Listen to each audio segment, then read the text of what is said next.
Konnichiwa, bonjour, hello, I'm Amika, your host for JPOP TV. I hope everyone is having a wonderful week. Today I'll be doing a Japanese lesson 101.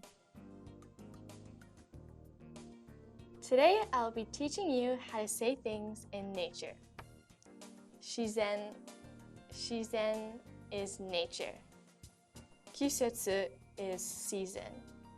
Kisetsu is season. Kyoshiki is landscape.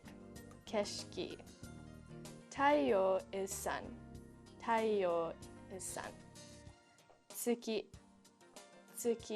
is moon. Hoshi is star. Kumo is cloud. Kusa is grass. Mori is forest. Doukutsu is cave. Mizumi is lake.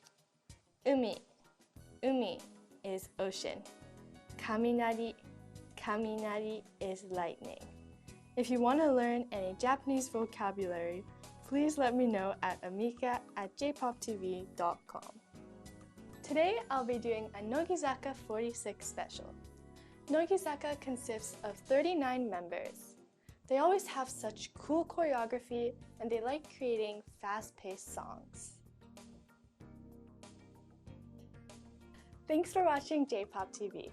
If you have any questions, comments, or requests, please email me at amika@jpoptv.com.